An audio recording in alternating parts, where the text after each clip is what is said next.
విద్యార్థినుల వసతి గృహాలు వసతులు లేక వెలువెలబోతున్నాయి.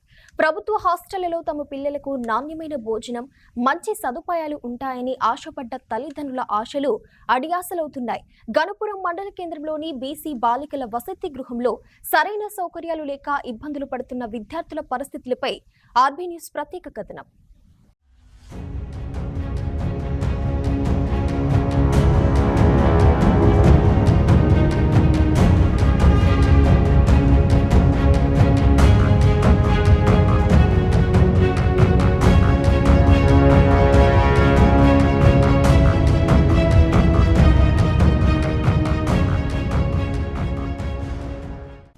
గణపురం మండల కేంద్రంలోని బీసీ బాలికల వసతి గృహంలో సరైన మౌలిక సదుపాయాలు లేక విద్యార్థినులు ఇబ్బందులు పడుతున్నారు. వసతి గృహంలో పారిశుద్ధ్య నిర్వహణ సరిగ్గా లేక ఎక్కడ చూసినా చెత్తా చెదారం దర్శనమిస్తున్నాయి. స్లాబ్ పెచ్చులు ఊడడంతో వర్షం నీరు మొత్తం రూమ్లలో పడుతుంది. స్లాబ్ ఉరుస్తూ ఉండడంతో బాలికలే బకెట్ల ద్వారా ఆ నీటిని నింపి పారబోస్తున్నారు. నా పేరు కండరవి మహారాజ్, ధర్మ సమాజ్ పార్టీ భూపాలపల్లి జిల్లా ప్రధాన కార్యదర్శి కొనసాగుతా ఉన్నా. అందరికీ జై భీమ్, జై భారత రాజ్యాంగం. రాష్ట్రంలో గత ప్రభుత్వం పోయి నూతన ప్రభుత్వం ఏర్పాటు జరిగినప్పటికీ కూడా అధ్వాన స్థితిలో పాఠశాలలు కొనసాగుతూ ఉన్నాయి, గురుకులాలు కొనసాగుతూ ఉన్నాయి. దానికి నిదర్శనమే గణపురం మండలం కేంద్రంలో ఉన్నటువంటి ఈ బీసీ వెల్ఫేర్. ఇక్కడ పిల్లలు చదువుకుంటా ఉన్నారు. దీంట్లో అధ్వానంగా పరిస్థితులు ఉన్నాయి. మినరల్ వాటర్ లేవు, ఆ మిషన్ ఎప్పుడో నాశనం అయిపోయింది. తర్వాత ఈ అరకొరగా పడేటువంటి వర్షాలకే డార్మెటరీ మొత్తం కూలుస్తూ ఉన్నది. నీళ్లు కింద కారుతా ఉంటే బకెట్లతో నా పిల్లలు నీళ్లు ఆ పడి నీళ్ళకు పెట్టి వాటిని పడుతూ ఉన్నారు. తర్వాత లాట్రిన్స్ వాటికి డోర్లే లేవు. మరి ఎండాకాలంలో చేసుకోవాల్సిన పనులన్నీ చేసి పూర్తి చేసి ఈ అకాడమిక్ ఇయర్ స్టార్ట్ కాగానే అన్ని సౌకర్యాలతో చూడవలసిన బాధ్యత ఈ ప్రభుత్వానికి ఉండే. కానీ ప్రభుత్వానికి చిత్తశుద్ధి లేదు. ప్రభుత్వం పిల్లల్ని పట్టించుకోవట్లేదు. వట్టిగానే షోపు టాపిచ్చి బిల్డప్ చేస్తూ ఉన్నారు. ఇది ఎంత మోసపూరితమైన వ్యవస్థ అంటే 60 మంది పిల్లలు ఉండే కాడ ఒక పర్మనెంట్ వార్డెన్ లేరండి. పర్మనెంట్ వార్డెన్ లేకుండా పర్యవేక్షణ లేదు. ఇక్కడ ఒక వాచ్మెన్ లేడు. 6వ తరగతి నుంచి 10వ తరగతి చదివే పిల్లలకు ఒక వాచ్మెన్ లేకుండా, వాళ్ళకి అసలు పర్యవేక్షణ లేకుండా అసలు వాళ్ళని ఎవరు చూసుకోవాలి? రాత్రిపూట వాళ్ళకి ఎవరి వారికి వాళ్ళని కాపాడేటువంటి వాళ్ళు? ప్రభుత్వం కొంచెం ఆలోచించాలని కోరుతా ఉన్నాం. ఇట్లనే ఈ విధంగానే మొత్తం మీరు విద్యా వ్యవస్థను అసలు ఇప్పటికే నాశనం చేసినారు.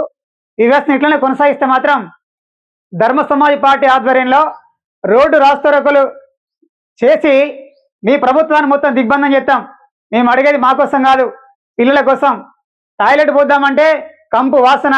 డోర్లు ఉండేయా? మీ ఇళ్లలో డోర్లు లేవా? మీ పిల్లలకు డోర్లు ఉండాలి, మీకు డోర్లు ఉండాలి, మీరు మంచిగానే ఉండాలి, మీకు అన్ని సకల సౌకర్యాలు ఉండాలి. కానీ ఒక పేద పిల్లలు, అన్నం లేని పిల్లలు, గుడ్డ లేని పిల్లలు చదువుకు దూరం అయ్యి ఏదో 4 లక్షలు నేర్చుకుందామని వస్తే ఇక్కడ ఏ సౌకర్యం ఉండదా? ఇదేనా ప్రభుత్వం అంటే? మేము చెప్తా ఉన్నాం, ఈ పద్ధతిని మార్చుకోండి. ఈ జిల్లాలో, జయశంకర్ జిల్లాలో అసలు బాలులకు అంటే బాయ్స్ హాస్టల్ లేదు, బాయ్స్కు సంబంధించినటువంటి ఒక గురుకులం లేదు. దీని గురించి ఎవరైనా మాట్లాడతాడా? విద్యా వ్యవస్థ గురించి ఎవరైనా మాట్లాడతాడా? ఎవడు మాట్లాడలేదు. గతంలో ఉన్న వాళ్ళు మాట్లాడలేదు. వాళ్ళ తప్పేం జరిగింది? ఇక్కడ గురుకుల పాఠశాల లేకుండా పోయింది. ఇన్ఛార్జ్ వార్డెనే బీసీ బాలికల వసతి గృహాన్ని చాలా కాలంగా నడిపిస్తున్నారు. దీని ఫలితంగా బాలికల సంరక్షణకు ఇబ్బందులు తలెత్తే అవకాశం ఉందని, బాలికల సంరక్షణ కోసం పూర్తి స్థాయి వార్డెన్ను నియమించవలసిన అవసరం ఉందని తల్లిదండ్రులు ఆందోళన చెందుతున్నారు. వసతి గృహంలో మూత్రశాలలు, స్నానాల గదులు అపరిశుభ్రంగా ఉండడమే కాకుండా తలుపులు కూడా సరిగ్గా లేకపోవడంతో విద్యార్థినులు ఇబ్బందులు పడుతున్నారు. మినరల్ వాటర్ కోసం ఏర్పాటు చేసిన యంత్రం పాడవడంతో బాలికలు బోరుబావి ద్వారా వచ్చే నీటిని తాగుతున్నారు. వర్షాకాలంలో సీజనల్ వ్యాధులు ప్రబలే అవకాశం ఎక్కువ కాబట్టి వసతి గృహం చుట్టూ ఉన్న పిచ్చి మొక్కలను తీసేసి పారిశుద్ధ్య నిర్వహణ సరిగ్గా చేయాలని ప్రతిపక్ష నాయకులు కోరుతున్నారు.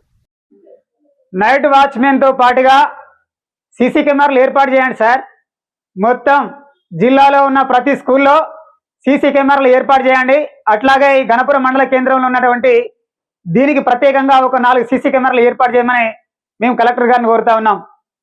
తక్షణమే ఒక వారం రోజులలో సీసీ కెమెరాలు, వారం రోజులలో ఒక వాచ్మెన్ ఏర్పాటు చేయమని కోరుతా ఉన్నాం.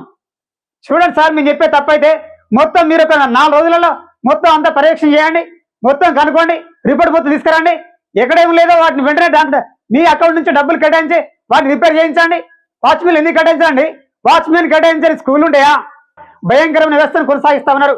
అందుకోసం మేము హెచ్చరిక ఇస్తా ఉన్నాం. కలెక్టర్ గారు దీని మీద ప్రత్యేకమైన దృష్టి కేటాయించి అత్యంత త్వరగా వీటిని పూర్తి చేయాలని కోరుకుంటా ఉన్నాం, డిమాండ్ చేస్తా ఉన్నాం.